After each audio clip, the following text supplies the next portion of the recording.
பெரியவா சரணம். பெரியவா வானொலியின் மாலை நிகழ்ச்சிகள் ஆரம்பமாகின்றன. இன்றைய எமது நிகழ்ச்சிகள் நித்திய குரு பாதுகா பூஜா, ஸ்ரீ ரா கணபதி அவர்கள் எழுதிய புத்தகத்தின் ஒளிவடிவம், ஆன்மீக உரை, மகா பெரியவா மகிமை, உபன்யாசம். பெரியவா சரணம். பெரியவா சரணம். அடுத்த நிகழ்ச்சி நித்திய குரு பாதுகா பூஜை. शुक्लां भरदरं विष्णुं शशिवर्णं चतुर्भुजं प्रसन्नवदनं ध्यायेत् सर्वविघ्नोपशान्तये। ममोपात्त समस्त दुरितक्षयद्वारा श्री परमेश्वर प्रीत्यर्थं गुरुप्रसाद सिद्ध्यर्थं गुरुप्रीत्यर्थं गुरुपादपूजाम् अद्य करिष्ये। गुरुर्ब्रह्मा गुरुर्विष्णुर्गुरुर्देवो महेश्वरः गुरुः साक्षात् परब्रह्म तस्मै श्रीगुरवे नमः। अपारकरुणासिन्धुं ज्ञानदं शान्तरूपिणं श्रीचन्द्रशेखरगुरुं प्रणमामि मुदान्वहम्।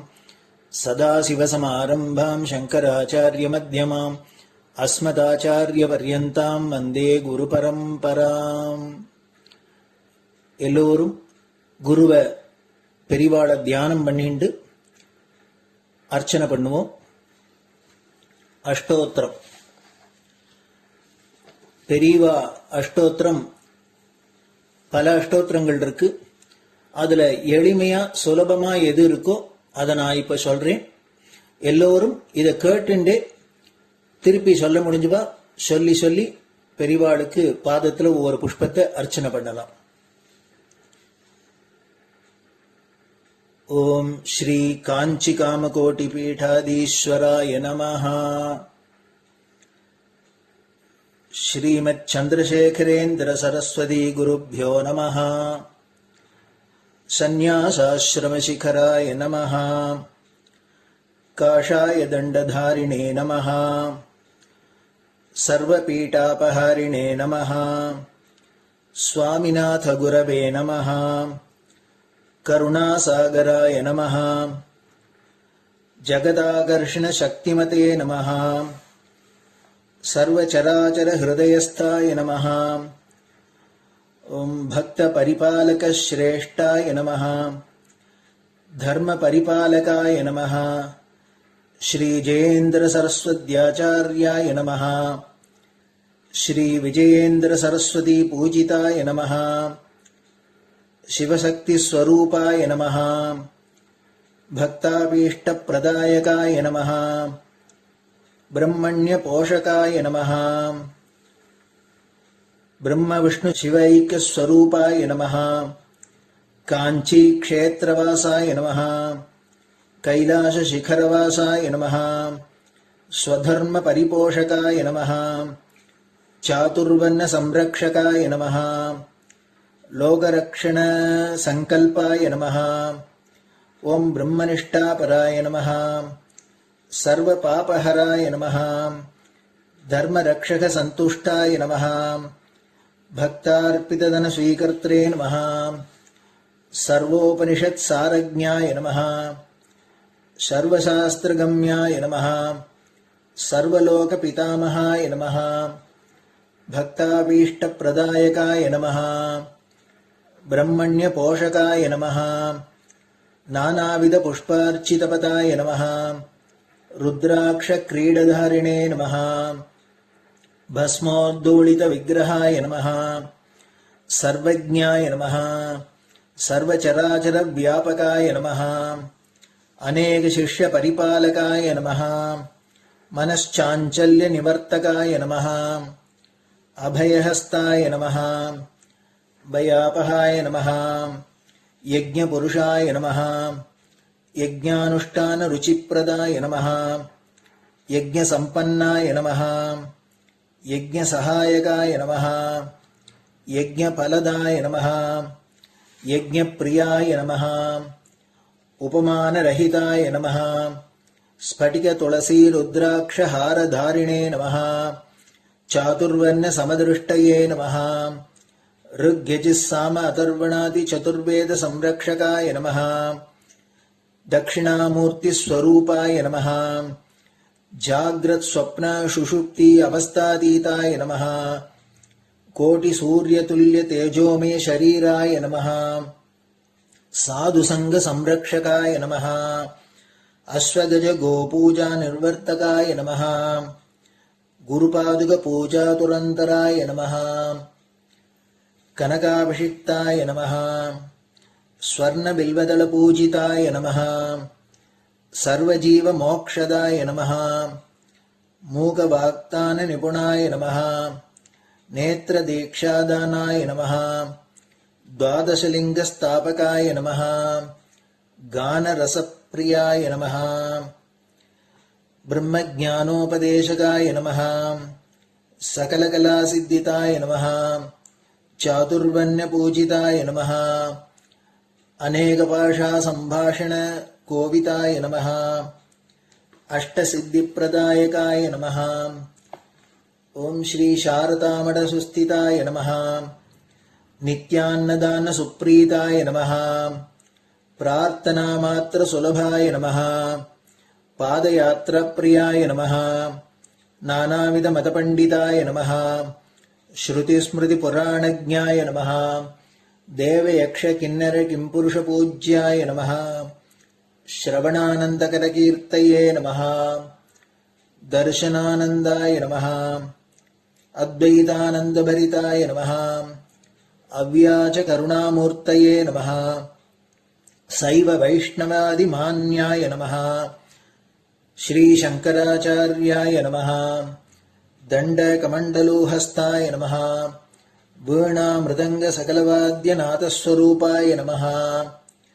रामकथारसिकाय नमः वेदवेदाङ्ग आगमादिसकलकलासतस्प्रवर्तकाय नमः हृदयगुहाशयाय नमः शतरुद्रीयवर्णितस्वरूपाय नमः केदारेश्वरनाथाय नमः अविद्यानाशकाय नमः निष्कामकर्मोपदेशकाय नमः लघुभक्तिमार्गोपदेशकाय नमः लिङ्गस्वरूपाय नमः सालग्रामसूक्ष्मस्वरूपाय नमः कालड्यां शङ्करकीर्तिस्तम्भनिर्माणकर्त्रे नमः जितेन्द्रियाय नमः शरणागतवत्सलाय नमः श्रीशैलशिखरवासाय नमः डमरुकनादविनोदाय नमः वृषभारूढाय नमः दुर्मदनाशकाय नमः आभिचारिकदोषहर्त्रे नमः मिताहाराय नमः मृत्युविमोचकशक्त्याय नमः श्रीचक्रार्चनतत्पराय नमः दासानुग्रहकारकाय नमः अनुराधानक्षत्रजाताय नमः सर्वलोकख्यातशीलाय नमः वेङ्कटेश्वरचरणपद्मषट्पदाय नमः श्री महात्रिपुरसुन्दरी समेत श्री चन्द्रमौलीश्वर पूजाप्रियाय नमः श्रीमच्चन्द्रशेखरेन्द्र सरस्वती सद्गुरु परब्रह्मणे नमः गुरुभ्यो नमः परमगुरुभ्यो नमः परमेष्टिगुरुभ्यो नमः परात्परगुरुभ्यो नमः गुरुपरम्पराभ्यां नमः गुरुपादुकाभ्यां नमो नमः. அடுத்தது ஊதுபத்தி இருந்தா அதை காமிச்சு தூபம், நெய் தீபம் இருந்தா காமிச்சு அதை நெய் தீபம் தீபம் காமிச்சுட்டு நைவேத்தியம் வெத்தலைப்பாக்கு பழம் இதுலேருந்து ஆரம்பிச்சு அவளுக்கு எது சௌரியமோ அதுபடி நைவேத்தியம் பண்ணலாம். அதுக்கு அடுத்தது கற்பூர ஹாரத்தி பண்ணி எல்லோரும் பிரதட்சிண நமஸ்காரம் பண்ணி பெரியவாள்கிட்ட பிரார்த்தனை பண்ணிண்டு எல்லோரும் க்ஷேமமா இருக்கணும், லோகம் பரம மங்களமா சௌக்கியமா இருக்கணும், எல்லோரும் வியாதி வெக்க இல்லாத ஆயுராரோக்கிய ஐஸ்வர்யத்தோட சாந்தம் அமைதியோட ஞான வைராக்கியத்தோட எல்லோரும் நல்லவர்களாயிருந்து நன்மையை அடையணும்னு பிரார்த்தனை பண்ணி இந்த பூஜையை தினம் செய்யலாம். குரு பிரம்மா குருர் விஷ்ணுர் குருர் தேவோ மகேஸ்வரः குரு சாட்சாத் பரபிரம்ம தஸ்மை ஸ்ரீ குரவே நமஹ. அபார கருணா சிந்தும் ஞானதம் சாந்தரூபிணம் ஸ்ரீ சந்திரசேகர குரும் பிரணமாமி முதான்வகம். சதாசிவசமாரம்பாம் சங்கராச்சாரிய மத்யமாம் அஸ்மதாச்சாரிய பர்யந்தாம் வந்தே குரு பரம்பராம். குரு பாத பூஜை நிறைவடைஞ்சது. பெரியவா சரணம். பெரியவா சரணம். பெரியவா வானொலியில் நேயர்கள் அடுத்து கேட்க இருப்பது ஸ்ரீ ரா கணபதி அவர்கள் எழுதிய புத்தகத்தின் ஒளி வடிவம். அளிப்பவர் ஸ்ரீமதி உமா சங்கர் அவர்கள்.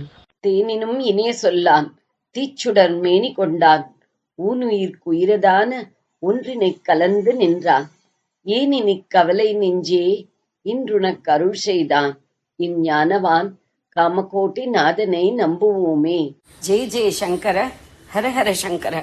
மகாபெரிவாளின் உபன்யாசங்களை ரா கணபதி அண்ணா தெய்வத்தின் குரல் என்ற பெயரில் 7 பாகங்களாக தொகுத்து நமக்கு அளித்ததின் முதல் பாகத்தின் அடுத்த பகுதி கல்வி முறையின் கோளாறு. கல்வியின் முதல் பிரயோஜனமாக வினயம் ஏற்பட வேண்டும். பழைய நாளில் மாணவனுக்கு வினயன் என்றே பெயர் இருந்தது. அடக்கமில்லாத படிப்பு படிப்பே ஆகாது. தன்னைத்தானே அடக்கிக் கொள்ளும்படியான நல்ல குணம் முதலில் வரவேண்டும். ஆனால் நடைமுறையிலோ படிப்பில்லாத மலைஜாதி மக்களிடையே, நாகரிகம் இல்லாத ஜனங்களிடத்திலேதான் கெட்ட குணங்கள் அதிகம் இருப்பதாக காணவில்லை. அங்கே மேஜிஸ்ட்ரேட் கோர்ட்டு, ஹைகோர்ட்டு முதலியவை இல்லை, குற்றங்கள் இல்லை.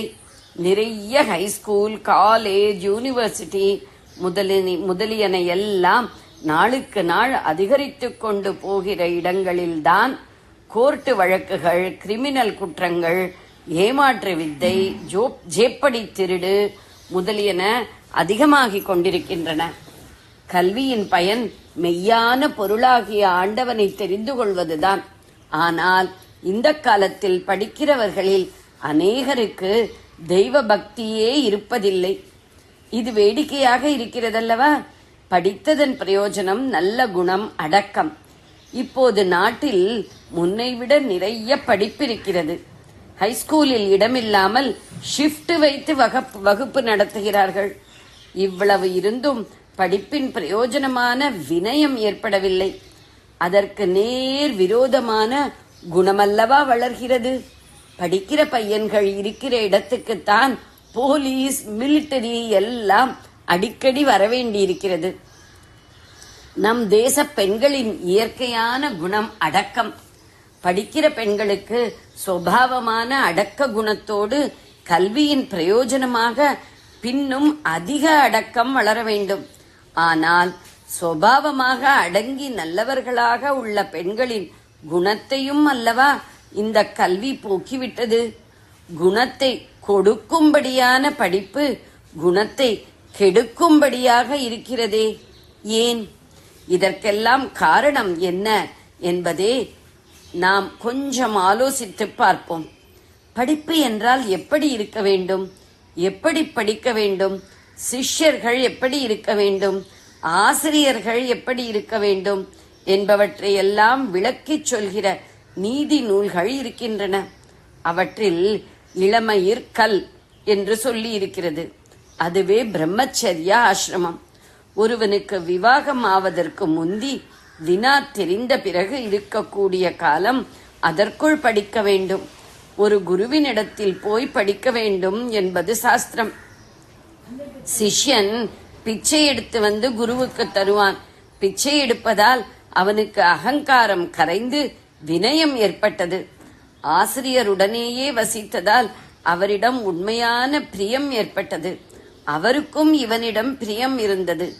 சிஷ்யர்களை கூடவே வைத்துக் கொண்டிருந்த குரு அவர்களுடைய மரியாதையை பெறுகிற விதத்தில் நல்ல ஒழுக்கங்களுடனேயே வாழ வேண்டியதாயிற்று. அவரிடம் இயல்பாகவே மாணவனுக்கு பக்தி உண்டாயிற்று. முன்பு நம் மாணவர்களுக்கு இருந்த குரு பக்தி என்பதே இப்போது அடியோடு போய்விட்டது. பையன் வாத்தியாரை பார்த்து கேள்வித்தாளையே கொடுக்க வேண்டும், இல்லாவிட்டால் அடிக்கிறேன் என்று சொல்லக்கூடிய நிலைமை வந்துவிட்டது. முன்பு இருந்த பாடங்கள் இப்போதும் இருக்கின்றன. ஆனால் முறை மாறிவிட்டது. மருந்து ஒன்றாகவே இருந்தாலும் பத்தியம் மாறிவிட்டால் மருந்தே விஷமாகிவிடும் என்பது போல ஆகிவிட்டது இது. குரு பக்தி போனதும் பத்தியம் போய்விட்டது. சர்க்காவில் நூற்க வேண்டும், கைக்குத்தல் அரிசியைத்தான் சாப்பிட வேண்டும் என்றால் எல்லாராலும் அதை பின்பற்ற முடியவில்லை. ஆனாலும் இரண்டொருவர் இப்படி இருக்கத்தான் இருக்கிறார்கள். நான் கதர்தான் உடுத்திக் கொள்வது, நான் கைக்குத்தல் அரிசிதான் சாப்பிடுவது என்று சொல்கிறவர்களை பார்க்கிறோம். இதெல்லாம் பெருமைக்கு அடையாளங்களாக உள்ளன.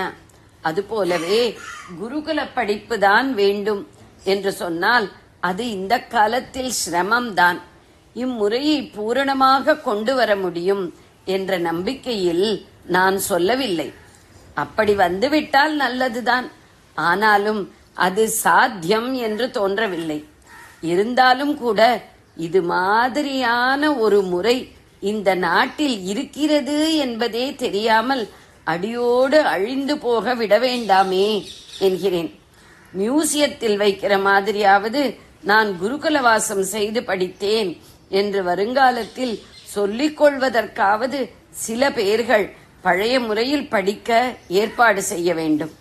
விதை முதலையாவது ரட்சிக்க வேண்டும். ஏனென்றால் குருகுலவாசத்தில் ஏற்படுகிற குரு பக்திதான் இன்றைய மாணவர்களின் கோளாற்றை தீர்க்கிற பெரிய மருந்து. ஜெய ஜெய சங்கர, ஹரஹர சங்கர. பெரியவா சரணம். இந்நிகழ்ச்சியின் அடுத்த பகுதி நாளை மாலை இதே நேரத்தில் ஒளிபரப்பாகும். பெரியவா சரணம். பெரியவா சரணம். பெரியவா வானொலியில் நேயர்கள் அடுத்து கேட்க இருப்பது திரு கவிக்கண்ணன் அவர்களின் ஆன்மீக உரை. பெரியவா சரணம். ராம் ராம். ஸ்ரீ குருப்யோ நமஹ. ஜெய ஜெய சங்கர, ஹர ஹர சங்கர.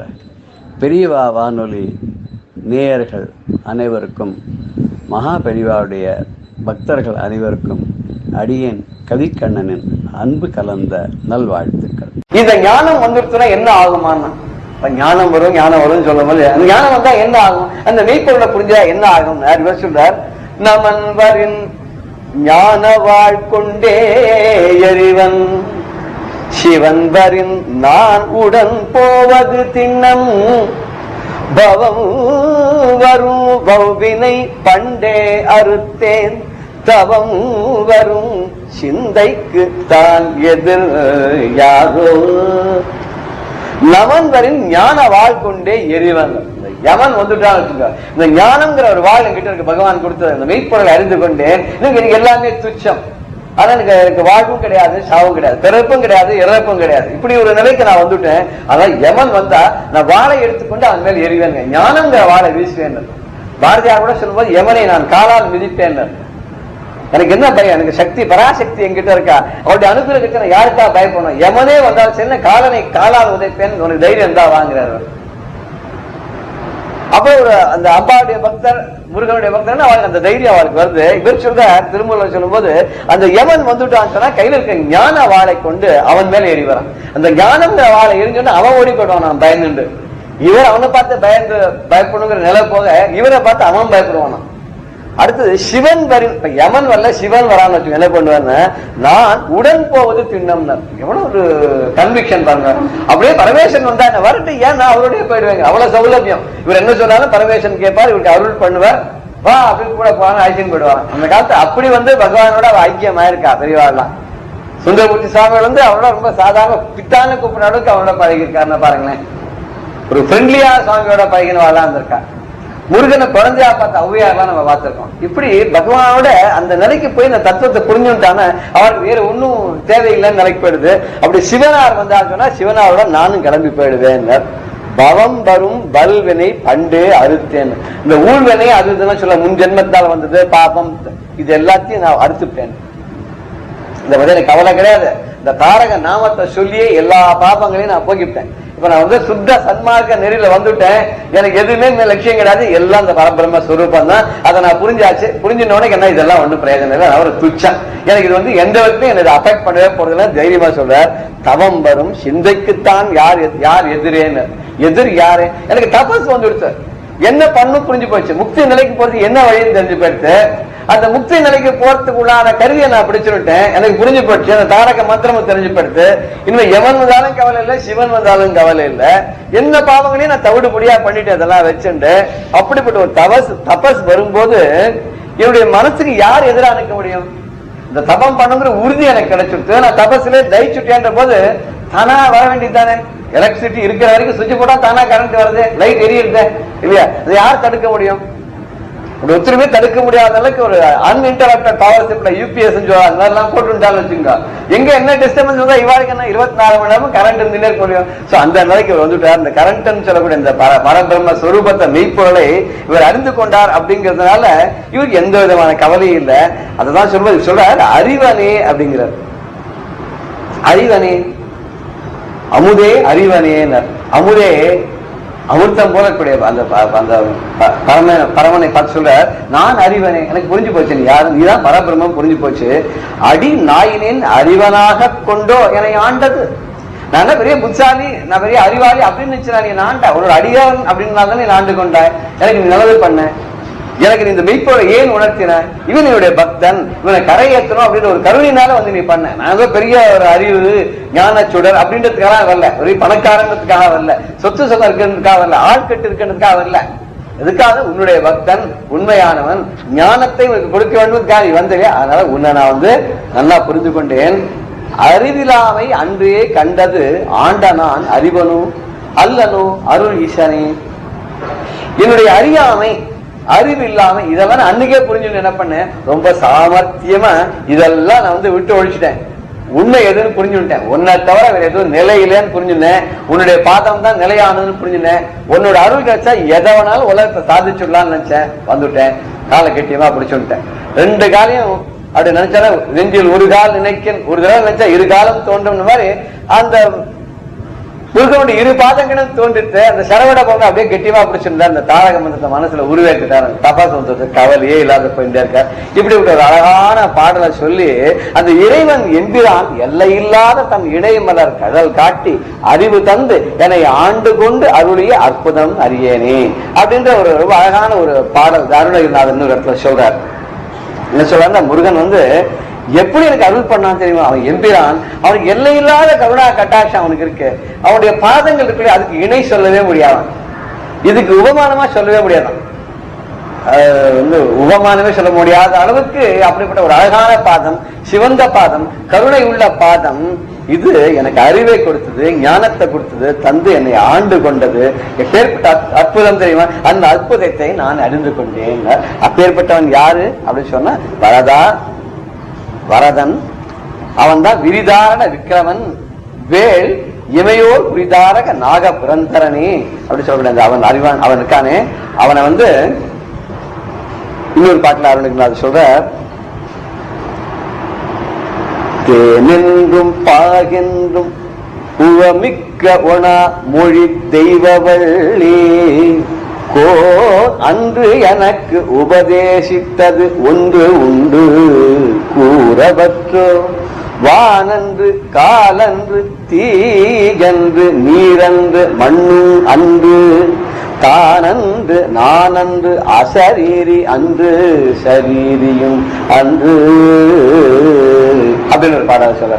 அந்த உபதேசம் பண்ண மெய்ஞானத்தை அடைவதற்கு வழிகாட்டியாக வந்து அந்த உபதேசம் பண்ண அந்த பெருமாள் எப்படி இருக்கான்னா, அவனை தேனென்றும் பாகென்றும் ஊவைக்க ஒனா மொழி தெய்வ வள்ளி கோன்.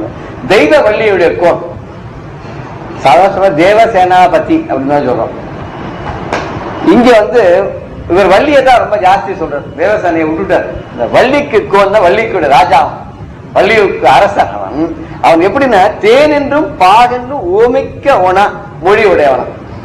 அந்த மொழி உடைய வள்ளிக்கு கொண்டு எடுத்துக்கலாம், இவனுக்கே அந்த மொழி உண்டுன்னு இருக்கலாம். இவன் பேசலாம் தேன் மாதிரி இருக்குமா, பாகு மாதிரி இருக்குமா, அவளை சுவையாக இன்சொலன். அவன் அகனம் வந்து ஈதலன் நன்று முகன் மலர்ந்து இன்சொலனாக தெரிந்தார் வள்ளுவர்.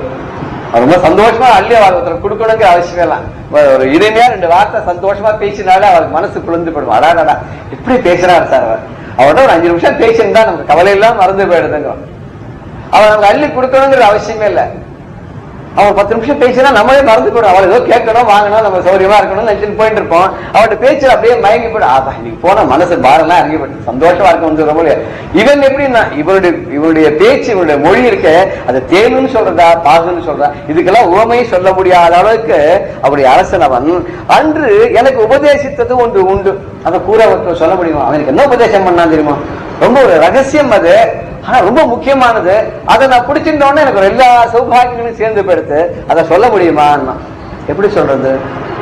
அது வான் அன்று ஆகாசம் இல்லை, கால் அன்று காற்றும் இல்லை. கால் அப்படின்னாக்க காற்றுன்னு அர்த்தம். தீ என்று நெருப்பும் இல்லை, நீர் என்று மண்ணும் அன்று, அது தண்ணீரும் இல்லை, பூமியும் இல்லை, பஞ்சபூதங்கள் இல்லை. தான் அன்று நான் அன்று, தான் அப்படின்னு ஒரு பொருளான அதுவும் இல்லை. அதாவது ஒரு பொருளுக்குள்ள அடக்க முடியாத ஒரு வஸ்துவா இருக்கு.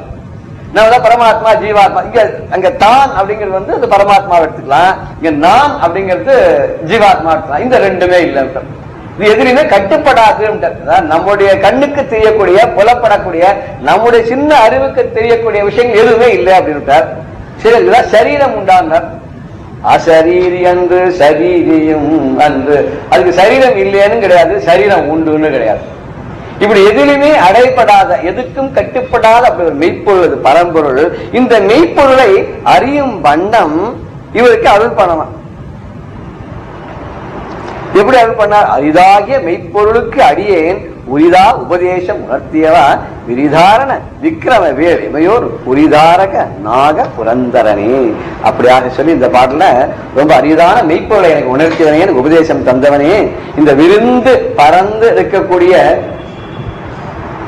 எண்ணத்தை உடையவனே, பக்தர்களை காக்கக்கூடியவனே, புஜ பராக்கிரமத்தை உடையவனே, வானவர்களுடைய நகரமான அமராவதியை காப்பாற்றியவனாக இருக்கக்கூடியவனே, அப்படிப்பட்ட நாக புரந்தரனே அவர் சொல்லி அட்ரஸ் பண்றார். நான் எப்படி சொல்லுவேன் உங்களுடைய அருளை, எப்படி சொல்லுவேன், என்னென்று சொல்வது உங்களுடைய அருளை அப்படின்றவர் ஒரு வியந்து பாராட்டி எழுதக்கூடிய ஒரு பாடலாக இந்த பாடல் அமைந்திருக்கு. பெரியவா சரணம். இந்நிகழ்ச்சியின் அடுத்த பகுதி நாளை மாலை இதே நேரத்தில் ஒளிபரப்பாகும். பெரியவா சரணம். பெரியவா சரணம். அடுத்த நிகழ்ச்சி மகா பெரியவா மகிமை உபன்யாசம். வழங்குபவர் பிரம்மஸ்ரீ கணேச சர்மா அவர்கள். அபார கருணா சிந்தும் ஞானதம் சாந்தரூபிணம் ஸ்ரீ சந்திரசேகரகுரும் பிரணமாமி முதான்வகம். வியாசநகரையில் சங்கர ஜெயந்தி அன்னைக்கு ராத்திரி தான் ஷாண்டூர் ராஜா பிரார்த்தனை பண்ண பெரியவா வியாசருக்கு கோவில் கட்ட சொன்னா அப்படிங்கிறத பார்த்தோம். அந்த கோவில் விவரம்லாம் எப்படி சொன்னால் இன்னும் பல கோவில் விவரங்கள்லாம் நம்ம பார்த்துன்னு வந்தோம். இப்படிலாம் பேசின்னு எல்லாம் ஆயிடுத்து. எல்லாரும் படுத்துக்கிறதுக்கு ராத்திரி 11 மணிக்கு மேலே ஆயிடுத்து. எல்லாருக்கும் ரொம்ப அசதி, நல்ல தூக்கம். ஏன்னா 5 நாளாக இந்த சங்கர ஜெயந்திக்காக கார்த்தாலியும் சாயந்தரமும் பல ஃபங்க்ஷன்லாம் இருந்தது, விசேஷங்கள் இருந்தது, பல பேர் வந்தால் இப்படிலாம் இருந்ததுனால பெரியவாள்கிட்ட கைங்கிருமண்லாம் படுத்துன்னு ஒரு ஓரமாக வாவா கிடைச்ச இடத்துல படுத்துட்டு இருக்கா. எல்லாரும் அசந்து தூங்கின்னு இருக்கா. மறுநாளைக்கு வெடிகாரத்தால் 3:30 மணிக்கு பெரியவா என்ன பண்ணினா 3:30 மணிக்கு ஏந்துண்டா. நேராக துங்கபத்ராவுக்கு போயிட்டா. துங்கபத்ராவுக்கு போனால் பெரியவாள்கிட்ட கைங்க வேணும். பாலு குமரேஷன் அவ 2 பேரும் தான் என்னன்னு கூட போகிறா.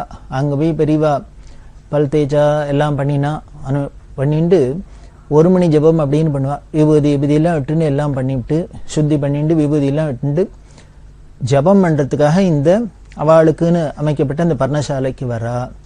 அப்படி அதுக்கு அந்த பர்ணசாலைக்கு பக்கத்தில் தான் பெரியவாள்கிட்ட கைங்க ஏகாம்பரம் ஸ்ரீகண்டம் முதலான பக்தாளெலாம் படுத்துன்னு இருக்கா. இந்த பாலும் குமரேஷனும் எழுப்பிண்டே வந்தா, பெரியவா வரா பெரியவாரா ஏந்துருங்கோ அப்படின்னு. இவெல்லாம் உடனே வாரி சுட்டுன்னு ஏந்துட்டா. பெரியவா கையில் 1 மணி ஜபம் பண்ணுறதுக்காக அந்த கடிகாரத்தையும் தண்டத்தையும் தூக்கிட்டு வந்து 1 மணி ஜபம் பண்ணுற போகிறா. இந்த பக்கம் வந்தவா எதுக்கு இங்கே வந்தா அப்படின்னா ஏகாம்பரத்தில் சொன்னால் வண்டி எங்கேன்னு கேட்டா. அதாவது ரிக்ஷா எங்கே அப்படின்னா, ரிக்ஷாவை கொண்டு வா எடுத்துன்னு வா அப்படின்னா. இந்த ரிக்ஷாவை கொண்டு வானாலே பெரியவா யாத்திரை கிளம்ப போகிறான்னு அர்த்தம். இவாளுக்கெல்லாம் தூக்கி அறி போட்டுது. மணி 3:30-4 மணி ஆகுது. பெரியவா இப்போ அடுத்தது யாத்திரையை கிளம்பணுங்கிறாளே. எல்லாருக்குமே 5 நாளாக அவ்வளோ சிரமப்பட்டு காரியம் பண்ணினது உடம்பை அடிச்சு போட்டாப்புல இருக்கு. சித்த படுத்துக்கலாம் அப்படின்னா பெரியவா கிளம்ப போகிறாளே அப்படின்ட்டு எல்லாருக்கும் கவலையாக இருந்தது. இவர் கேட்ட என்ன யாத்திரையா இப்போ கிளம்பணுமா அப்படின்னா ஆமான்னு தலையாட்டினா. உடனே இந்து வாசன் அப்படின்ட்டு போய் ரிக்ஷாவை எடுத்துன்னு வா அப்படின்னு உத்தரவாயிடுத்து. அவர் கொண்டு வந்து வச்சு நீ பெரியவா சாமான்லாம் ஏற்று அப்படின்னு விட்டா. இந்துவாசன் சாமான்லாம் ஏற்றப்பட. அப்போ பாலுன்னு பெரியவாள்கிட்ட கைங்கரியம் என்றவர் சொன்னார், இப்போ பெரியவா கிளம்பணுமா, 5 நாளாக எல்லாரும் காரியமாக இருந்திருக்கு, சங்கர ஜெயந்தி கொண்டாடி இருக்கு, அதனால எல்லாருக்கும் சிரமமாக இருக்கும், சரீரம் சிரமமாக இருக்கும், பெரியவாளுக்கும் சிரமமாக இருக்கும். இந்த வயசில் இப்போ சிரமப்பட வேண்டாம், இன்னைக்கு ஒரு நாள் இருந்துட்டு 4 நாளைக்கு அப்புறம் சித்த சாவகாசமாக போகலாம், சிரம பரிகாரம் பண்ணிட்டு போகலாம், பெரியவா இப்போ கிளம்ப வேண்டாம் அப்படின்னா. பெரியவா எல்லாம் கேட்கல, கிளம்பணும் அப்படின்னா. எல்லாரும் என்ன சொல்ல முடியும், பெரியவா தீர்மானம் பண்ணிட்டா தீர்மானம் பண்ணின்னு தான். இவாளுக்கும் ஆனால் சரீரம் இடம் கொடுக்க மாட்டேங்கிறது. இடம் கொடுக்கலைன்னா என்ன பண்ணுறது, வேற வழி இல்லை. பெரியவா என்ன பண்ணினா, இப்படி கிளம்புறத பார்த்துட்டு, விடாப்படியா கிளம்புறத பார்த்துட்டு உடனே பாலு இன்னும் கொஞ்சம் பெரியவாள்கிட்ட போய் பிரார்த்தனை பண்ணிட்டார். சாண்டூர் ராஜா ரொம்ப ஆசைப்பட்டு இங்கே கூப்பிட்டுருக்கார், அவள் இடத்துல வந்து சங்கர ஜெயந்தி பண்ணியிருக்கா, அவள் ரொம்ப விமரிசையாக எல்லாத்தையும் நடத்தி வச்சிருக்கா, அவள் வீட்டுக்கு போயிருக்கா, சாண்டூருக்கு போயிருக்கா, அவளும் 5 நாளாக இங்கே தான் இருக்கா, அவளுக்கும் சிரமமாக இருக்கும், அதனால ராத்திரி வீட்டில் போய் படுத்துன்னு சித்த சிரம பரிகாரம் பண்ணலான்னு போயிருக்கா. அவள் வந்துடுவா, அதனால அவள் வந்தோன்னா அவள்கிட்ட சொல்லிட்டு கிளம்பட்டும். அவள் இடத்துல வந்து அவள் கூப்பிட்டு அவள் இடத்துல வந்து நாம் எல்லாத்தையும் பண்ணிவிட்டு, அவள் நமக்கு இவ்வளவு ஒத்தாசை பண்ணியிருக்கா, அப்படி இருக்கிறதே நாம் பாட்டுக்கு சொல்லாத உள்ளாத போனால் நல்லா இருக்காது, அவள் வருத்தப்படுவா மனசு. அதனால சாண்டூர் ராஜா வரட்டும், வந்தோன்னு சொல்லிட்டு அப்புறம் பெரியவா எப்படி சௌரியமோ பண்ணட்டும், ராஜா வர வரைக்குமானு பொறுமையாக இருக்கணும் அப்படின்னா, இங்கே இருக்கணும் அப்படின்னா. பெரியவா அதெல்லாம் மாட்டேன் அப்படின்னா. எதுக்கு சொல்லணும், ஒன்றும் சொல்ல வேண்டாம் அப்படின்னா. அவள்கிட்ட ஒன்றும் சொல்ல வேண்டாம், அவள் வந்து பார்க்கட்டும், வந்து நம்ம இல்லைன்னா நம்ம கிளம்பி போயிட்டோம்னா அவளுக்கு தெரிஞ்சுக்க போகிறா, அவ்வளவுதானே அப்படின்றா. இவ்வளவு சிம்பிளாக சொன்னால் எல்லாருக்கும் ஆச்சரியமாக இருந்தது. என்னையே அது இப்படி ஒரு பட்டக்கட்டையாக ஒன்று இருக்குமா, ஞானின்னா இப்படி இருக்குமா, துளிக்கூட ஒரு அஜானம் இல்லாத இருக்காளே அப்படின்னு ரொம்ப வேடிக்கையாக இருந்து ஆச்சரியமாக இருந்து, இப்படி கூட இருக்க முடியுமா அப்படின்னு. எல்லாம் பெரியவா சொல்லுவா, ஏன் நம்ம போயிட்டோன்னா வாழே நம்ம போயிட்டோன்னு தெரிஞ்சுக்கிறா அப்படிங்கிறா. என்ன இப்படி போகலாமா, அது ஒரு மரியாதையா அப்படின்னு நமக்கு தோணலாம். ஆனால் பெரியவா எங்கே கிளம்பினாலும் சில இடத்துல மாதிரி சொல்லிக்காத கிளம்பினா அப்படிதான் சொல்லுவா. சாஸ்திரமே அப்படிதான் சொல்லியிருக்கு. ஒரு சன்னியாசி ஒரு இடத்துக்கு போனால் எப்படி போகணும் அப்படின்னு, சக்கரவர்த்தி போகிறாப்புல ராஜா போகிறாப்புல போகணுமா. அந்த ஊர் ஜனங்கள்லாம் பூர்ண கும்பத்தோட மேளதாளத்தோட எல்லாம் உபச்சாரத்தோட அதெல்லாம் வாங்கிட்டு உள்ளுக்குள்ளே போகணும். அந்த இடத்த விட்டு கிளம்புறதே எப்படி போகணும், திருடம் மாதிரி போகணும் அப்படின்னு சொல்லியிருக்கு. நிச்சயம் பெரியவாளை மாதிரி ஒரு ஆனந்த வஸ்து பிரம்மஜானி ஒரு இடத்துல தங்கிட்டு கிளம்பினா யாருக்கான ஆஹா போயிட்டு வாங்கன்னு டாட்டா காமிக்க தோணுமோ. பெரியவாளை விடவே முடியாது, இனிமேல் இங்கே தான் பிடிச்சி வச்சுக்கணும் தான் நமக்கு ஆசை இருக்கும். அதனால நம்மளோட அஜ்ஞானம் நிச்சயம் அவளை விடமாட்டோம். நாம இப்படி நிர்பந்தப்படுத்தினா அவளால என்ன பண்றதுன்னு தெரியாது. அதனாலதான் இந்த தர்ம சங்கடமே வேண்டான்னு அவள் எல்லாரும் பார்க்கறதுக்கு முன்னாலே சொல்லாத கொள்ளாது போயிடலாம் அப்படின்னு சாஸ்திரம் வச்சிருக்கு போல இருக்கு. ராமாயணத்துல இப்படிதான் வருது. ராமர் காட்டுக்கு போறதே என்ன பண்ணார், எல்லா ஜனங்களும் அயோத்தி ஜனங்களும் துரத்தின்னு வந்துடுத்து. நதிக்கரையில படுத்துன்னு இருக்கா எல்லாரும். வெடிகாரத்தால என்ன பண்ண சுமந்திரன்ட்டு வண்டியை கிளப்பி எல்லாரும் ஏந்திருக்கிறதுக்குள்ள நம்ம போயிடலாம் அப்படின்னு. ஏன்னா அவ ஏந்து நூட்டானா நம்மள போக விட மாட்டா அப்படின்னு சொல்லிட்டு அதுக்கு இன்னும் தந்திரம் பண்ணார் அப்படின்னு ராமாயணத்துல. என்ன அப்படின்னு, ஏதோ கிழக்கதுக்கால் போனாப்புல இந்த தேரை கொஞ்ச நேரம் ஓட்டிட்டு அந்த தேரை அச்சுப்படுறாப்புல பண்ணிட்டு அப்புறம் இந்த பக்கமா திருப்பி வா அப்படின்னு சொன்னார் அப்படின்லாம் சொல்ற வழக்கம் உண்டு. ஏன்னா அவ தேரை அச்சு பார்த்துட்டு ராமர் இப்படி போயிருக்காருன்னு நினைச்சுட்டு ஏதோ போயிட்டு இருப்பா அந்த டைரக்ஷன்ல, இவர் ஆனா ஆப்போசிட் டைரக்ஷன்ல போயிட்டு இருப்பார். இவரை பிடிக்க முடியாது. அப்படி எல்லாம் சொல்லி இருக்கிறதுனால என்ன பெரியவா சொன்னா, அதனால ஒன்றும் சொல்லிக்கணுங்கிற அவசியம் இல்லை. அவன் நம்ம வந்து பார்க்கட்டும், பார்த்துட்டு நம்ம இல்லைன்னா போயிட்டோம்னு நினச்சிக்கட்டும், அதனால நம்ம கிளம்ப தான் போகணும் அப்படின்னுட்டா. அவரும் ஆனை மட்டும் பிரார்த்தனை பண்ணிட்டு பார்த்தாரு. இல்லை இல்லை, நேற்றுக்கு ராத்திரி கூட போகிறதே சாண்டூர் மகாராஜா கேட்டார், பெரியவா இருந்துட்டு போகணும் இருப்பாள் இல்லையோன்னு. இல்லை இல்லை, நாளைக்கு இங்கே தான் இருப்பா அப்படின்னு சொல்லிக்க அதை நம்பிட்டு அவர் போயிருக்கார். தர்ம சங்கடமா இருக்கும். அப்புறம் அவர் ஆசைப்பட்டார், பக்கத்துல அவளோட ஃபேக்டரி இருக்கு, அதுல பெரியவா பாதம் படணும், பெரியவா விஜயம் பண்ணணும்னு பிரார்த்தனை பண்ணிட்டு இருக்கார்.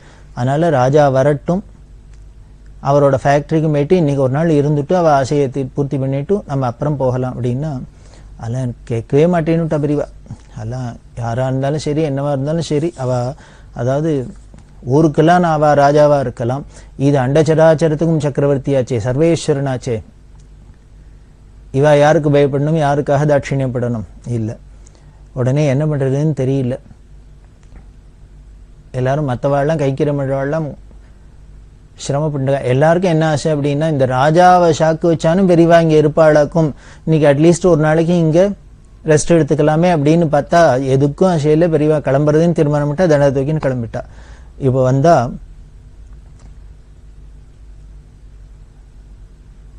இவ சொல்லி அனுப்பிச்சா ராஜாக்கு ஏதானும் சொல்லி அனுப்பிச்சுட்டு உடனே பாலு சொன்ன வேணா சொல்லி அனுப்புறேன் அப்படின்னார். வேணா சொல்லி அனுப்பு, 6 மணிக்குள்ள அவர் இங்க வரணும் அப்படின்னு பெரியவா உத்தரவு பண்ணான். நீ சொல்லி அனுப்பு, அவர் உடனே கிளம்பி வரட்டும், 6 மணிக்குள்ள வந்தா நான் இந்த ஜபம் பண்ற வரைக்கும் வேணா இங்க காத்துன்னு இருக்கேன், 6 மணிக்குள்ள நான் கிளம்பிடுவேன், ஜபத்தை முடிச்சுட்டேன்னா கிளம்பிடுவேன் அப்படின்னு உடனே பெரியவா ஆசனத்தை போட்டு ஜபத்துக்கு ஆரம்பிச்சுட்டா. இந்த ஜபம் எப்படியும் 1 hour ஆகும். அதனால பாலு என்ன பண்ண, ரமேஷ் வெட்டு அப்படிங்கிற விட்டு போய் ராஜாட்ட சொல்லு, உடனே பெரியவா கிளம்பிட்டா உடனே கிளம்பி வர சொல்லணும். பெரியவா அனுஷ்டானம் ஆயிடுத்து, ஜபமும் ஆயிடுத்து. இவ அடுத்தது உடனே கிளம்பிட்டா. அப்படி சுத்தி அந்த ஒவ்வொரு இடமா சங்கர ஜெயந்தி நடந்த இடத்தெல்லாம் அப்படி பார்த்துட்டு வரத்துக்கும் ராஜா வரத்துக்கும் சரியா அந்த ராஜா வந்துட்டு அப்படின்னு ராஜா வந்து அவர் அறக்க பறக்க ஓடி வர்றார். அவர் எதிர்பார்க்கல. வந்து அவர் பெரியவாள்கிட்ட ரொம்ப பிரார்த்தனை பண்ணிட்டார். இத்தனை நாள் இந்த 5 நாளா எல்லாரும் சிரமப்பட்டிருக்கா, பெரியவாளுக்கும் ரொம்ப சரீர சிரமம் இருக்கும், அதனால தயவு பண்ணி இன்னொரு 10 நாளானும் பெரியவா இருந்துட்டு போகணும், இங்க எங்களுக்கெல்லாம் அனுகிரகம் பண்ணணும், பெரியவா தயவு பண்ணி இங்க இருக்கணும். அதே மாதிரி பக்கத்துல ஃபேக்டரி இருக்கு, அதுலயும் பெரியவா வந்து விஜயம் பண்ணணும், அவ பாதம் படணும், அனுகிரகம் பண்ணணும் அப்படின்லாம் பிரார்த்தனை பண்ண உடனே பெரியவா என்ன பண்ணா கராரா பேசுறா. வரு, உன் இடத்துல வந்து நீ சங்கர ஜெயந்தி பண்ணணும்னு கூப்பிட்ட, உன் இடத்துக்கு வரணும்னு கூப்பிட்ட, நான் வந்து சங்கர ஜெயந்தி பண்றேன்னு ஒத்துண்டேன், அதனால வந்தேன். நேற்றுக்கு சங்கர ஜெயந்தி ஆயிடுத்து, அவ்வளவுதான், சொன்னபடி பண்ணியாச்சு, ஆயிடுத்து, இனிமே ஒரு க்ஷணம் இங்க இருக்க மாட்டேன், நான் கிளம்பிடுவேன் அப்படின்னா தண்டத்தை தூக்கிண்டா கிடுகிடுன்னு வெளியில வர ஆரம்பிச்சுட்டா. என்ன பண்ண முடியும்? உடனே ராஜா கூடவே வந்து சொன்னோம், சரி இங்கே இல்லைனாலும் பக்கத்துல 2 கிலோமீட்டர்ல ஃபேக்டரி இருக்கு, அங்கேயானும் வந்து தங்கிட்டோம் அப்படின்னா. அதையெல்லாம் ஒன்றும் காதில் வாங்கிட்டாலே வேண்டி நேர்வே கிளம்பி பெரியவா ரிக்ஷாவை தள்ள சொன்னா நேர மெயின் ரோடுக்கு வந்துட்டா. வந்தா ரிக்ஷா போறது இப்படி கிளம்பி போயிட்டே இருக்கு. அது தெற்க போனாக்க துங்கபத்ரா டேமுக்கு போகும், வடக்க போனாக்க ராஜாவோட கம்பெனி வரும். அந்த மெயின் ரோட்ல வந்தோடனே இப்ப பெரியவா தெற்க போப்புறாளா வடக்க போப்புறாளான்னு தெரியணுமே, ஏன்னா ராஜாவோ கம்பெனிக்கு வரணும்னு சொல்லியிருக்காரு. அதனால வடக்கு பக்கமா போவாளாக்குன்னு இவ ரிக்ஷா வச்சுன்னு பார்த்துட்டு இருக்கா. ஆனா பெரியவா என்ன பண்ணினா தெற்க கை காமிச்சா இப்படி திருப்புன்னு விட்டா. அதாவது ராஜாவோட கம்பெனிக்கு போகல, நேர தெற்கு பக்கம் வண்டியை விட சொன்னா நேர போறது இந்த துங்கபத்ரா டேமுக்கு போற வழி அது. அப்படி போறதே கிட்டத்தட்ட இந்த துங்கபத்ரா டேம் 7 கிலோமீட்டர் போகணும். ஒரு 4 கிலோமீட்டர் வரைக்கும் போயிருக்கும், அதுக்கப்புறம் 7 கிலோமீட்டர் போகணும். யாரோ வந்து சொன்னா அந்த துங்கபத்ரா டேமுக்கு போகணும்னா நீங்க இப்படியே போறத விட குழுக்க ஒரு வழி இருக்கு, அதால போனீங்கன்னா கொஞ்சம் சீக்கிரம் போயிடலாம், கிலோமீட்டர் கம்மி அப்படின்னா. கிலோமீட்டர் கம்மின்னா வேற ஒண்ணும் இல்லை, இப்படி மெயின் ரோடு போனா 7 கிலோமீட்டர், இப்படி குறுக்க போனா 6 கிலோமீட்டர், 1 கிலோமீட்டர் குறையும், அவ்வளவுதான். சரி என்ன பண்றது, அதுல ஏன்னு போலாம் அப்படின்ட்டு போனா கொஞ்சம் தூரம் போனா அங்க என்ன ஆயிடுத்து அப்படின்னா ஒரு 1 கிலோமீட்டர் 1.5 கிலோமீட்டர் போனா ரோடு முழுக்களும் ஒரே முள்ளும் கல்லுமா, ஒரே அப்படி ஒரு கடினமான பாதை. கூட போறவாளுக்கெல்லாம் காலில் முள்ளு குத்துறது. அந்த பெரியவாளோட ரிக்ஷாவோட டயர் பஞ்சர் ஆகிடுத்து முள்ளு குத்தி. பெரியவாளுக்கு மட்டும் நல்ல வேலை ஏதோ காலில் பாதுகாப்பு போட்டுருந்ததுனால ஒன்றும் ஆகலை. ஆனால் கொஞ்சம் தூரம் போனோன்னு அப்படி இருந்தால் அதுக்கப்புறம் நல்ல ரோடு வந்துடுத்து, இப்படி கிளம்பி போகிறா. இப்படி போனாக்க இந்த துங்கபத்ரா டேம்ல ஒரு ஆஞ்சநேயர் கோவில், அந்த ஆஞ்சநேயர் கோவில் வந்தது. அங்கே வரத்தே கார்த்தால 8:30 மணி ஆயிடுத்து. வடிகாலத்தால 3:30 மணிக்கு எழுந்துட்ட பெரியவா 8:30 மணிக்கு இந்த துங்கபத்ரா டேம் ஆஞ்சநேயர் கோவிலுக்கு வந்தா. சித்திரை மாசமா நல்ல எதிர் வெயில், ஜம்முன்னு வெயில் அடிக்கிறது, சுரீர்னு. ஒன்னும் லட்சியம் இல்லை, பெரியவா பாட்டுக்கு நடந்து போறா. அபார கருணா சிந்தும் ஞானதம் சாந்தரூபிணம் ஸ்ரீ சந்திரசேகர குரும் பிரணமாமி முதான்வகம். வடிகாலத்தால 3:30 மணிக்கு எழுந்துட்ட பெரியவா 8:30 மணிக்கு இந்த துங்கபத்ரா டேம் ஆஞ்சநேயர் கோவிலுக்கு வந்தா. சித்திரை மாசமா நல்ல எதிர் வெயில், ஜம்முன்னு வெயில் அடிக்கிறது, சுரீர்னு. ஒன்னும் லட்சியம் இல்லை, பெரியவா பாட்டுக்கு நடந்து போறா. அப்போ உடனே வழியில துங்கபத்ரா நதி இருக்கிறதுனால பெரியவா சொன்னா இங்கேயே வேணா ஸ்நான அனுஷ்டானத்தை பண்ணிவிடலாமா அப்படின்னா. சரி பண்ணிவிடலாம் அப்படின்னா நதியில ஒரு பக்கமா ஓடும் தண்ணி ஓடின்னு இருக்கு. அந்த துங்கபத்ரா வாய்க்கால ஸ்நானம் எல்லாம் பண்ணி எல்லாம் பண்ணியாச்சு. அங்க அக்கறைக்கு அப்புறம் அடுத்தது என்ன பண்ணலாம்னா அக்கறைக்கு போ அப்படின்ட்டு அக்கறைக்கு போயிடலாம்ட்டா. துங்கபத்ராவை தாண்டி அக்கறைக்கு போகலாம் அப்படின்னா பாலம் இருக்கு. அந்த பாலத்துல 2 புது பாலம் பழைய பாலம் அப்படின்னு. புது பாலம் கொஞ்சம் தள்ளி இருக்கு, பழைய பாலம் பக்கத்துல இருக்கு. இந்த பழைய பாலத்து வழியால போயிடலாம் அப்படின்னா சீக்கிரம் போயிடலாம் அக்கறைக்குன்னா இந்த பெரியவாளோட ரிக்ஷாவை தள்ளிட்டு போக முடியாது, அது சின்ன பாலம். அந்த ரிக்ஷாவோட போகணும்னா அந்த புதுப்பாலம் வழியால தான் போகணும், அதுக்கு இன்னும் கொஞ்சம் சுத்தணும். அதனால கூட இருக்கிறவா என்ன பண்ணினா இந்த ரிக்ஷா மற்ற எல்லாத்தையும் இந்த சங்கர் பவார் அப்படின்னு அவர் இன்னும் சில பேர்ட்ட சொல்லி நீங்க எடுத்துன்னு புதுப்பாலம் வழியால அப்படியே சுத்தின்னு வாங்கோ, பெரியவாள் அழிச்சுன்னு இந்த பழைய பாலம் வழியால வர அக்கறைக்கு போய்டுறோம் அப்படின்னு. இப்படி அக்கறைக்கும் போயாச்சு. அங்கேருந்து அதுக்கப்புறம் நடந்துட்டே இருக்கா. போனா ஒரு ஊர் வந்தது, அதுக்கு பேர் முனிராபாத் அப்படின்னு பேரு. இப்படி பெரியவா வரானோன்னா அந்த ஊரே கூடிடுத்து. அவா ஆரத்தி எடுக்கிறா, அத்தை பண்றா இத்தை பண்றா, ஒரே உபச்சாரம் பண்றா, உள்ளுக்குள்ள வரணும் உள்ளுக்குள்ள வரணும் அப்படின்னா எல்லாருக்கும் இவாளுக்கெல்லாம் ரொம்ப டயர்டா வேற இருக்கா, கெஞ்சருது சரீரமும் காலும். சரி இங்கேயான ஏதானும் இவா உட்காந்து பாடாக்கும், இங்கே ஏதானும் ஒரு ஆகாரத்தை பண்ணிட்டு சித்த ரெஸ்ட் எடுத்துக்கலாமாக்கும் அப்படின்னா பெரியவா என்ன பண்ணா அங்கேயும் தங்கலை, அங்கேருந்து யாத்திரையை தொடர ஆரம்பிச்சுட்டா. தொடர்ந்து போயிட்டே இருக்கா. கொஞ்சம் தூரம் போனாக்கா அந்த ஊர் ஜனங்கள்லாம் கூடவே வருதா, அவளுக்கெல்லாம் உத்தரவு கொடுத்து அனுப்பிச்சா, நீங்க இனிமே யாரும் இங்கே பின்னால வர வேண்டாம், எல்லாரும் நீங்க பாட்டுக்கு அவ காரியத்தை பாருங்க அப்படின்னா அவளுக்கும் போயிட்டா. இப்போ முனிராபாத்தும் இல்லைன்னு தீர்ந்து கொடுத்து அதுக்கப்புறம் நடந்து போயிட்டே இருக்க. போயிட்டே இருந்தா இவாளோட தரிசனத்துக்கு வந்தவர்ல ரங்கன் கவுட் அப்படின்னு ஹாஸ்பிட்டல் ரங்கன் கவுட் அப்படின்னு ஒரு பெரிய பிரமுகர் அப்படின்னு சொன்னோம். அவர் பெரியவாளுக்கு நிறைய கைங்கரம் பண்ணியிருக்கார், அப்பப்போ அந்த தரிசனம் பண்றாரு. அவரும் சங்கர ஜெயந்திக்கு எல்லாம் தரிசனம் பண்ணிருக்கா இல்லையா. அவர் சம்சாரம் குடும்பத்தோட தரிசனம் பண்ண வந்தவா பெரியவா யாத்திரையில கூடவே நடந்து வந்துட்டு இருக்கா. வந்தவர் அவர் சொன்னார், இங்க பக்கத்துல எங்க ஃபேக்டரி இருக்கு, அதனால பெரியவா அதுல தங்கலாம் அப்படின்னு. ஒரே வெயிலா இருக்கு, சித்திரை மாசம். அப்படி சித்திரை மாசமா இருந்தா கூட அப்ப என்ன ஆச்சு அப்படின்னா திடீர்னு மழை வராப்புல மேகம் மூடின்னு இருக்கு, தூரல் போட ஆரம்பிச்சிருத்தோம். இந்த கோடை மழை அது மாதிரி. அவர் சொன்ன பெரியவா நனைஞ்சு போயிடுவா, அதனால பக்கத்துல எங்க ஃபேக்டரி இருக்கு அதுல தங்கட்டும் அப்படின்னா. பெரியவா பார்த்தா அதெல்லாம் இல்லை அப்படின்ட்டு கிளம்பி போயிட்டே இருக்கா. இந்த ஃபேக்டரியும் வந்தது. அந்த ஃபேக்டரியும் தாண்டி 10 அடி போனோன்னு என்ன தோணித்தோ தெரியல, நன்னா திருப்பி மழை வராப்புல இருக்கு. கவுடு பிரார்த்தனை பண்ண பெரியவா உடனே திரும்பி ஃபேக்டரிக்குள்ள வந்தா. ஃபேக்டரிக்குள்ள அங்க இருக்கிற அந்த கோடம்லாம் ஒழிச்சு தர சொல்லி பெரியவா அங்க அன்னைக்கு தங்கினா. அந்த ஃபேக்டரியில தங்கிவிட்டு மறுநாளைக்கு காலங்காலத்தால எழுந்துட்டு எப்பொழுதும் போல விடிய காலத்துல 3 மணிக்கெல்லாம் எழுந்துட்டு யாத்திரையை தொடர்ந்துருவா. இவா சரீர சுத்தி பண்ணிட்டு நடக்க ஆரம்பிச்சுட்டா. 7 கிலோமீட்டர் நடந்து போயின்னு இருக்கு. போனா எனிகரா அப்படிங்கிற இடம் வந்தது. இந்த எனிகரா போறதுக்குள்ள இவாளுக்கெல்லாம் ரொம்பவே சிரமமா இருக்கு, டயர்டா இருக்கு. ஏன்னா இந்த ராத்திரி கவுடோட ஃபேக்டரிக்கு வந்தாலும் பெரியவா ஒன்றும் ஆகாரம் இல்லை, ஏதோ பாலுகள் சாப்பிட்டா எடுத்து படுத்துட்டாச்சு. மற்றவாளுக்கெல்லாம் ஏதோ ஒரு உப்புமா கண்டி வந்த இடத்துல அதுக்கப்புறம் சாமானை பார்த்து உப்புமா கண்டி ஏதோ சாப்பிட்டு இல்லைன்னு படுத்துட்டு இருக்கா. இதே காலங்காலத்தில் கிளம்பிட்டார் திருப்பி. போனால் இங்கேருந்து 7 கிலோமீட்டர் தானே எனிகிரா அப்படிங்கிற இடத்துக்கு வந்தது. அந்த எனிகிராங்கிற இடத்துக்கு வரத்துக்குள்ள திருப்பி பஞ்சர் ஆகிடுது வண்டி. பெரியவாளோட ரிக்ஷா பஞ்சர் ஆகிடுது. எய்தாப்லேயே சுரின்னு வெயில் அடிக்கிறாப்புல இருக்கு, வெயில் அடிக்கிறது. பெரியவாள்கிட்ட வெள்ளம் பிரார்த்தனை பண்ணா, எதிர் வெயிலாகவும் இருக்கு, பஞ்சர் ஆகிடுது, இங்கே பக்கத்தில் எங்கேயானு தங்கிட்டு அப்புறம் கண்டினியூ பண்ணலாம் அப்படின்னா பெரியவா என்ன பண்ணா வேதபுரி சாஸ்திரி போய் தாழங்குடையை எடுத்துட்டா அப்படின்னா தாழங்குடையை எடுத்துட்டா. ரோட்ல இவாபட்டுக்கு நடக்க ஆரம்பிச்சுட்டா. வேற என்ன பண்றது? அதனால மற்றவாழ்லாமும் இந்த டயர் என்ன பஞ்சர் ஆகிடுது.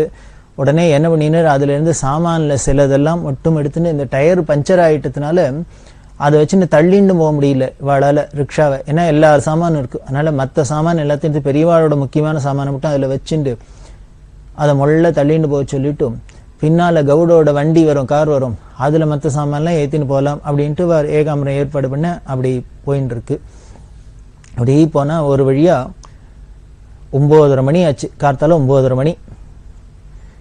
இந்த கவுடோட ஃபேக்டரியிலேருந்து கிளம்பி எனிகிரா அதையும் தாண்டி நடந்து போயின்னு இருக்கா. போயிருந்தா அதுக்கப்புறம் 5 கிலோமீட்டர் நடந்தாச்சு. கிட்டத்தட்ட 9:30 மணி ஆயிடுத்து கார்த்தால. இப்ப ஸ்நானம் பண்ணணும், அனுஷ்டானம் எல்லாம் பண்ணணுமே, எங்க பண்ணலாம் அப்படின்னா அது என்ன பண்ணா ரோடு போடுறதுக்காக ரோடெல்லாம் நடுப்பு பள்ளம் தோண்டி இருக்கா. பெருசா பள்ளம் தோண்டி அதில் உள்ள மண்ணெல்லாம் எடுத்து வாரி போட்டு இன்னும் பண்ணி வச்சிருக்கா. அது நாள் என்ன ஆயிருக்கு, முதல்லயே சொன்னோம். இந்த கவுடோட ஃபேக்டரிக்கு வரதுக்கு முன்னாலே மேகம் மூடி இருந்தது, மழை வராப்புல இருந்தது, தூரல் போட்டது. பெரியவா ஃபேக்டரியில போய் தங்கினான்னு. அப்போ ராத்திரி நன்னா மழை பெஞ்சிருக்கு போல இருக்கு. போனால் அந்த ரோடில் தோண்டி தோண்டி வச்சிருக்காளே ரோடை போடுறதுக்கு பள்ளம் பள்ளமாக, அதிலெல்லாம் தண்ணி தேங்கியிருக்கு, மழை பெஞ்சு தண்ணி. பெரியவா என்ன பண்ணினா அதில் ஒரு மடுவில் இறங்கிவிட்டா.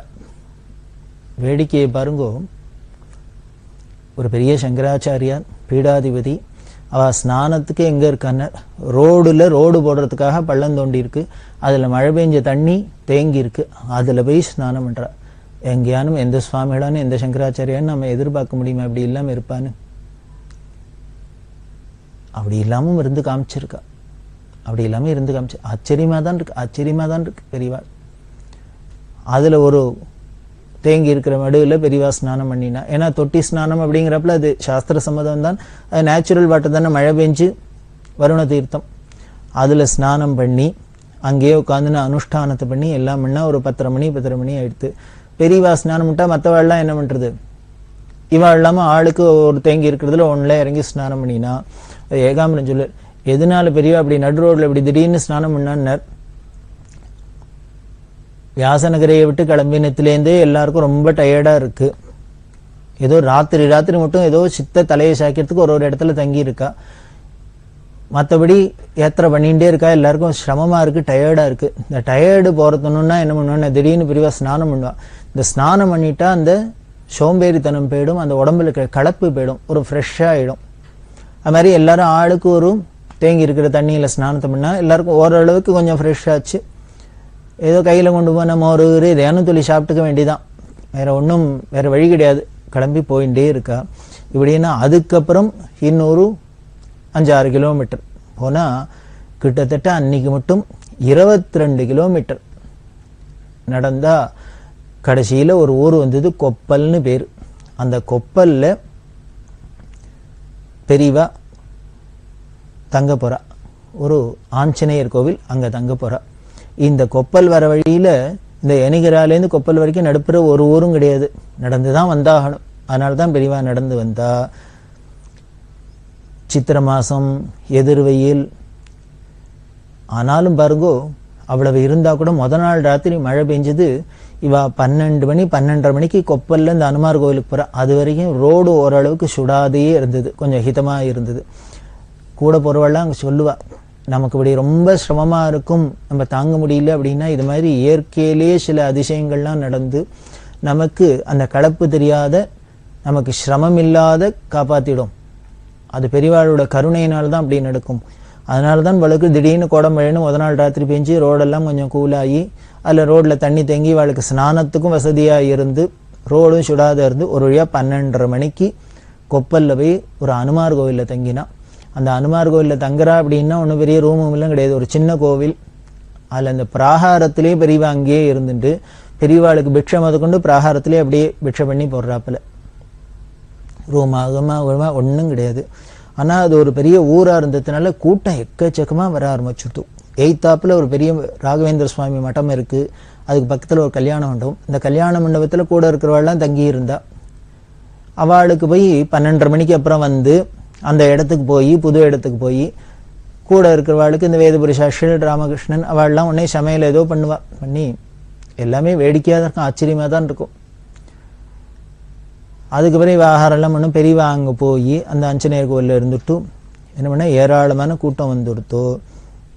அதுக்கப்புறம் இந்த இடத்துல ரொம்ப கூட்டம் வந்துடுத்து பெரியவாளுக்கு.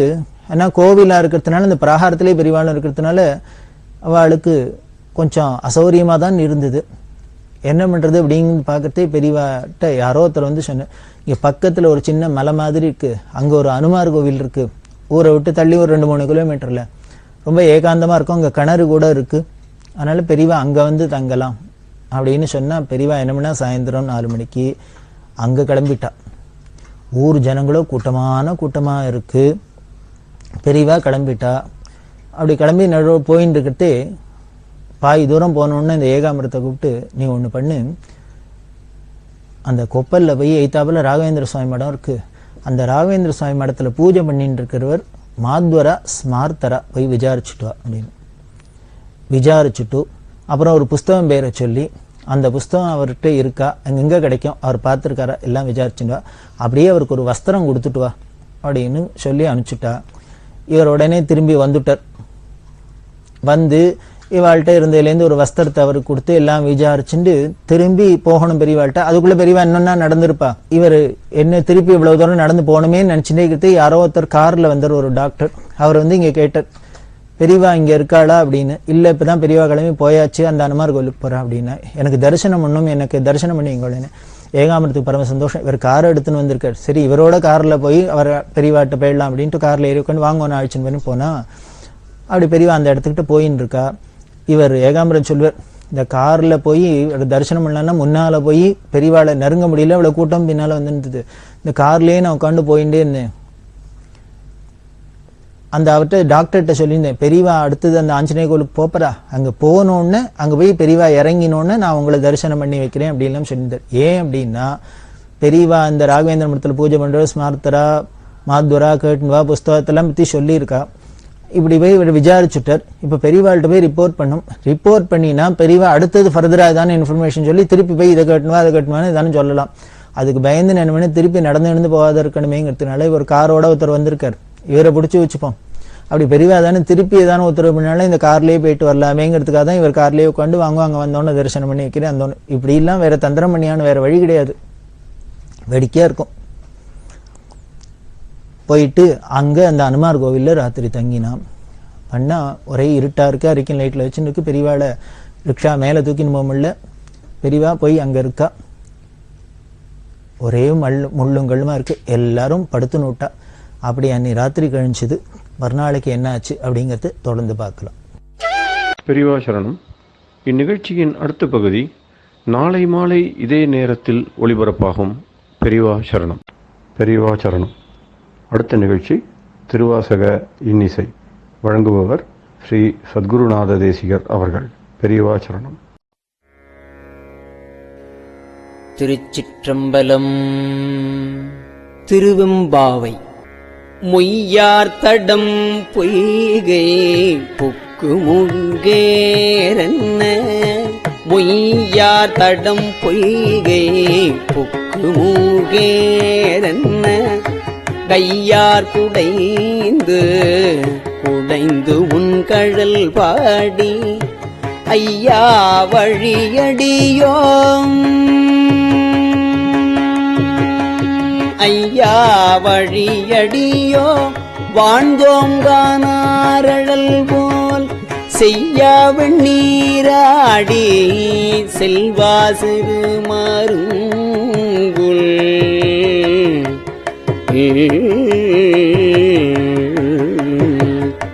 மையார் தடங்கள் மடந்தை மணவாளா ஐயா நீ ஆட்கொண்டு அருளும் விளையாட்டின் உய்வார்கள் உய்யும்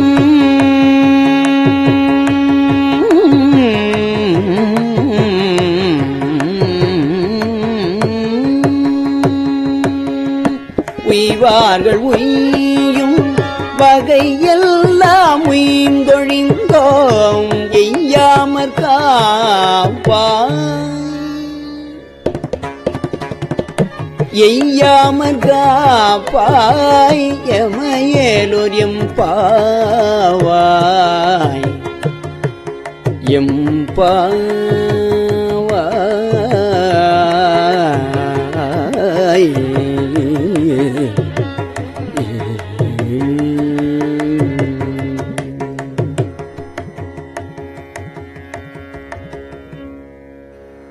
ஆர்த்த பிறவி துயர்கட நாம் ஆத்தாடும் தீர்த்தனத்தில்லை சிற்றம்பலத்தே தீயாடும்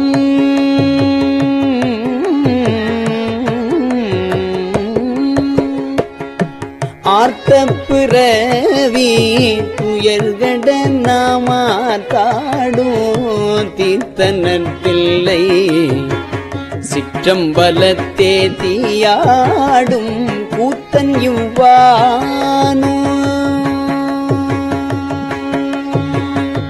கூத்தன் இவ்வானும் குவலயமும் எல்லோமும் காத்தும் படைத்தும் கரந்தும் விளையாடி காத்தும் படைத்தும் கரந்தும் விளையாடி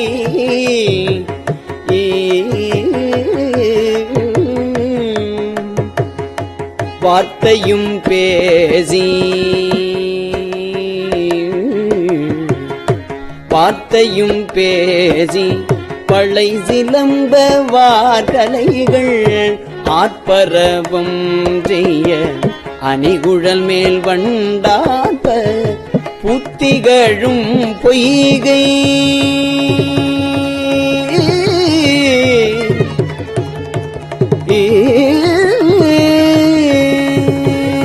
புத்திகழும் பொய்கை குடைந்துடையான் பொற்பாதம் ஏத்தி இருஞ்சுனை நீராடேலோரியம் பாவாய்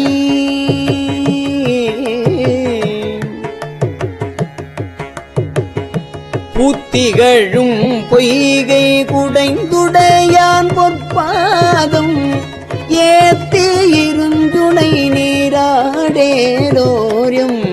பாவாய்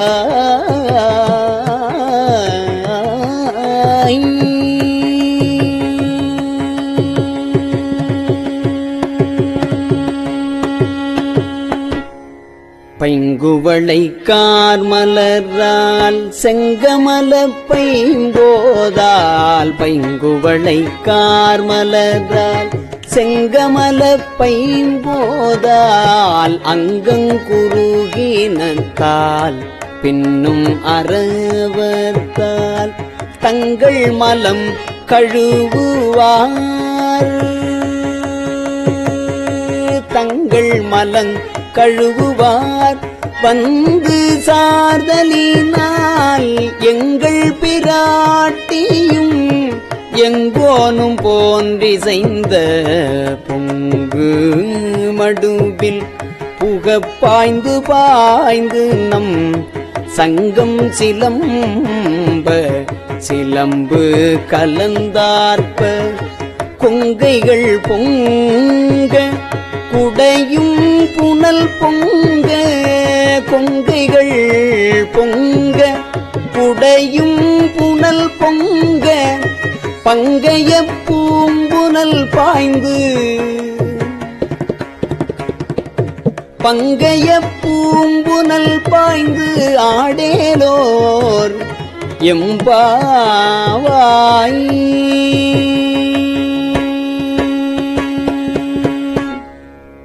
காதார் குழையாட பைம்பூன் கலல் ஆட காதார் குழையாட பைம்பூன் கலல் ஆட கோதை குழல் ஆட வண்டின் குழாமாட கோதை குழல் ஆட வண்டின் குழாமாட சீத புனலாடி சிற்றம்பலம் பாடி சீத புனலாடி சிற்றம்பலம் பாடி வேத பொருள் பாடி அப்பொருளாமாவாடி சோதி திறம் பாடி சூழ்குன்றை தார்பாடி ஆதி தீரம் பாடி அந்த மாமா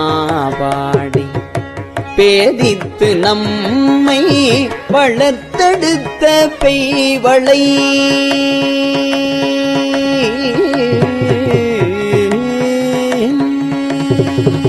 பேதித்து நம்மை வளர்த்தெடுத்த பெய்வளை தன் பாதத்திரம் பாடி பாதத்திரம் பாடி ஆடேலொரியும் பாவாய்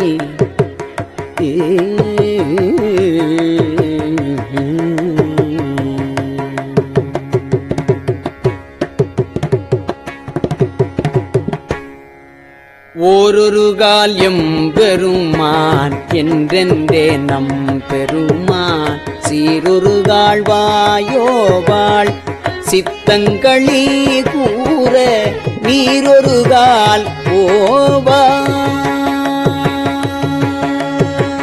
நீரொரு கால் ஓவா நெடுந்தாரை கண் பணிப்ப பாரொரு கால் வந்தனையாள் விண்ணோரை தான் பணியாள் பேரறையற்கு இங்கனே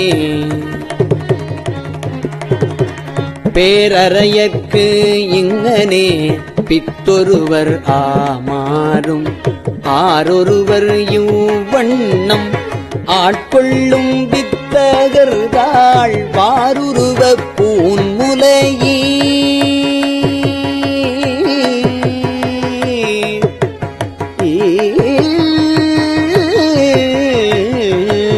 வாருருவ பூன்முலையே வாயார நாம் பாடி ஏருருவ பூம்புனல் பாய்ந்து ஏருருவ பூம்புனல் பாய்ந்து ஆடேலொரு எம்பாவாய்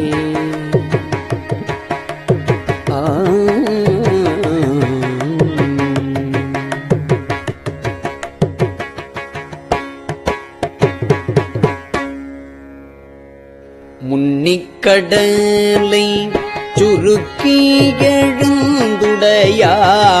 என்ன திகழ்ந்து எம்மை ஆளுடையாள் இட்டிடையின் முன்னிக்கடலை சுருக்கி எழுந்துடையாள் என்ன திகழ்ந்து எம்மை ஆளுடையாள் இட்டிடையின் மின்னிப் பொலிந்து எம் பிராட்டி திருவடி மேல்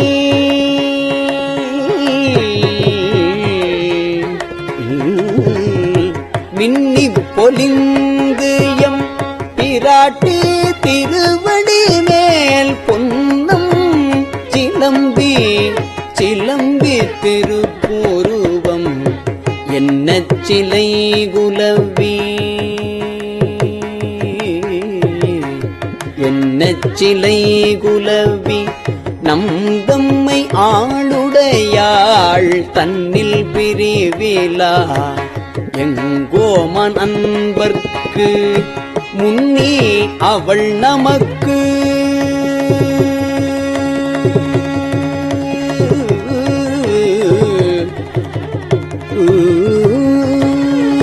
முன்னே அவள் நமக்கு முன் சுரக்கும் இல்லருளே என்ன பொழியாய் மழையேலோ என்ன பொழியாய் மழையேலோர் எம்பாவாய்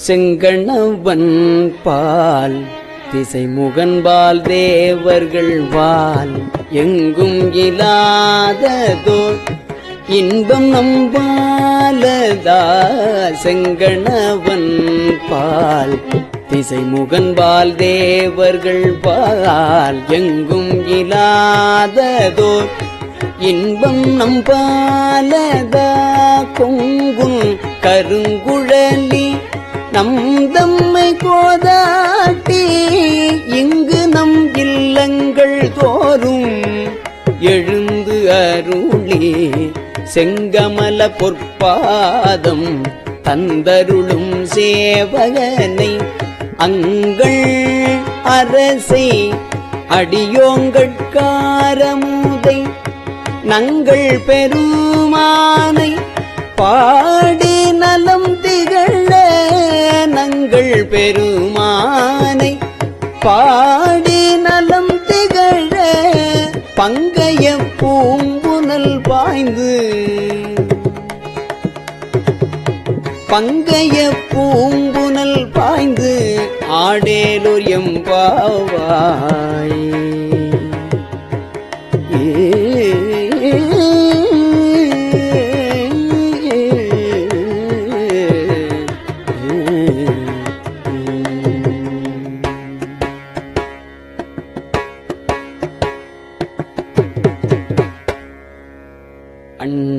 அண்ணாமலையான் அடிக்கமலம் சென்று இறைஞ்சும்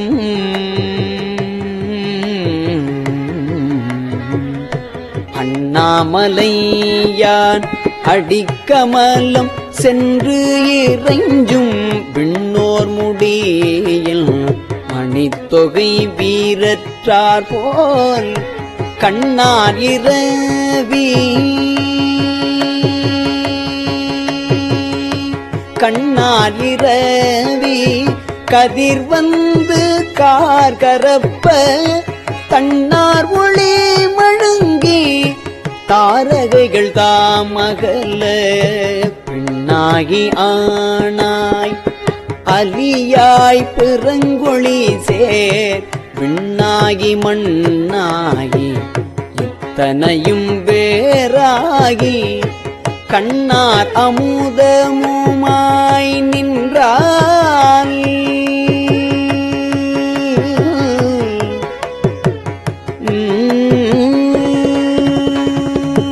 கண்ணார் அமுதமுமாய் நின்றால் கடல் பாடி பெண்ணே பூம்புனல் பாய்ந்து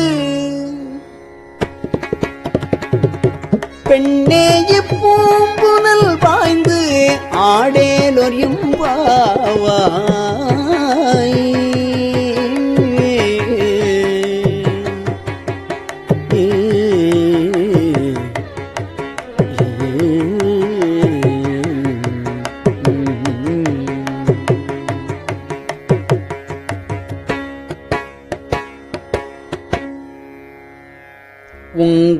உங்கையிற்பிள்ளை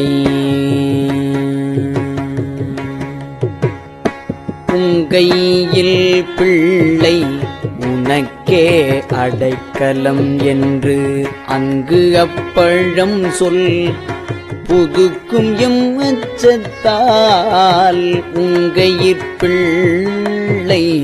உனக்கே அடைக்கலம் என்று அங்கு அப்பழம் சொல் புதுக்கும் எம் அச்சத்தால் எங்கள் பெருமான்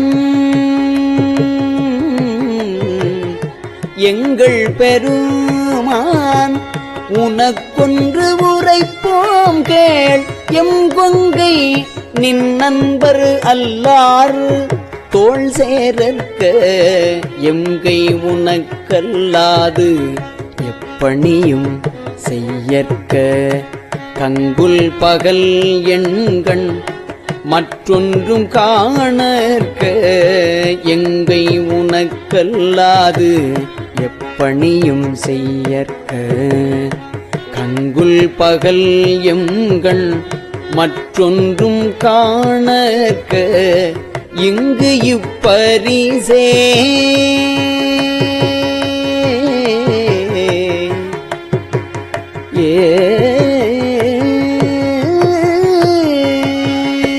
இங்கு இப்பரிசே எமக்கெங்கோ நல்குதியேல் எங்களிலம் ஞாயிறு எமக்கேலோர் எம்பாவாய் இங்கு இப்பரிசே எமக்கெங்கோ நல்குதியேல் எங்களிலம் ஞாயிறு எமக்கேலோர் எம்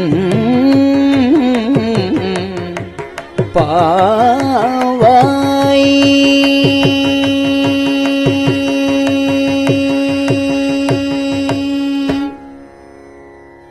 போற்றி அருளுக நின் ஆதியாம் பாதமலர் போற்றி அருளுக நின் ஆதியாம் பாதமலர் போற்றி அருளுக நின் அந்தமாம் செந்தளீர்கள் போற்றி எல்லா உயிர்க்கும் தோற்றமாம் பொற்பாதம் போற்றி எல்லா உயிர்க்கும் போகமாம் பூங்கழல்கள் போற்றி எல்லா உயிர்க்கும் ஈராம் இணையடிகள் போற்றி மால் நான் முகனும் காணாத புண்டரீகம் போற்றியாம் உய்ய ஆட்கொண்டு அருளும் பொன்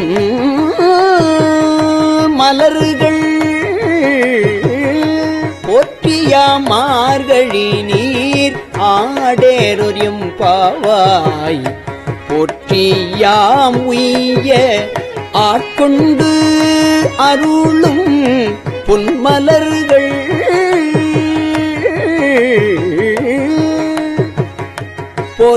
போற்றியாம் மார்கழி நீர் ஆடேலோர் எம்பாவாய்.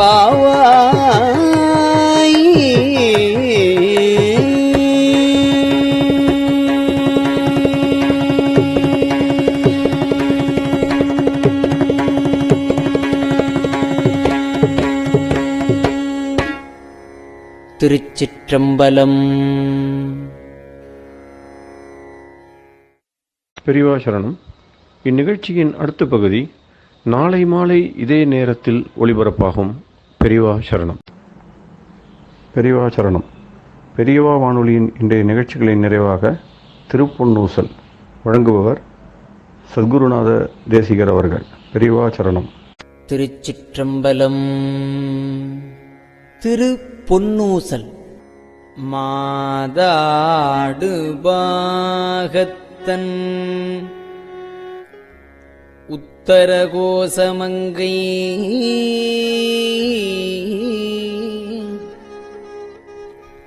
தாதாடு கொன்றை சடையான் அடியாருள்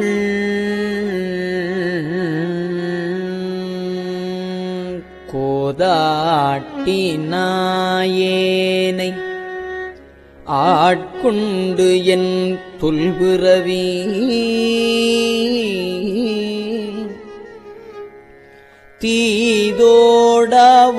தீதோடவண்ணம் திகழ பிறப்பறுப்பான் காதாடு குண்டலங்கள் பாடி கசிந்து அன்பான்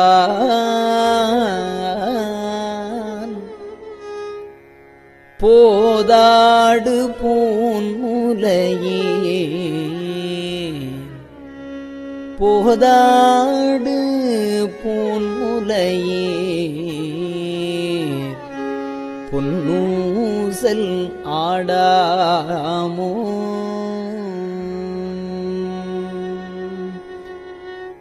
திருச்சிற்றம்பலம். கஞ்சிவய காமாட்சி தன் குழந்தாய் சங்கரரே கஞ்சிவய காமாட்சி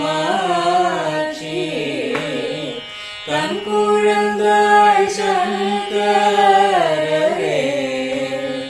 குரு சந்திரசேகரரே உறங்கிடுவீர்களே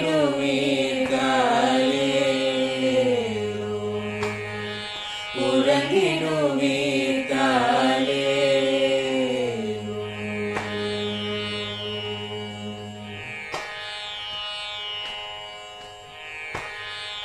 ஆதிகுரு சங்கரராய் அன்றொரு நாள் வந்தவரே 68 ஏகபதி காலே ஏழுலகம் பூப்பவரே காப்பவரே கரப்பவரே எல்லோர்க்கும் அருள்பவரே உலகிடுவீர்களே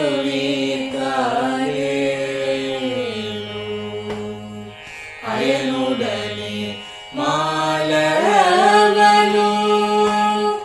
தேடிய போர் பதத்தவரே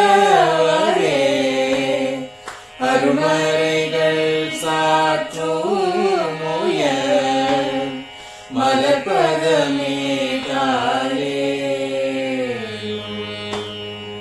முக்தி நிலை எய்திடவே சக்தி தரும் சத்குருவே முக்தி நிலை எய்திடவே சக்தி தரும் சத்குருவே நித்தமெங்கள் நாவீசையில் நித்திரை கொள்தாயே நித்தமெங்கள் நாவீசையில் நித்திரை கொள்தாளே நித்தமெங்கள் நாவீசையில் நித்திரை கொள்தாளே.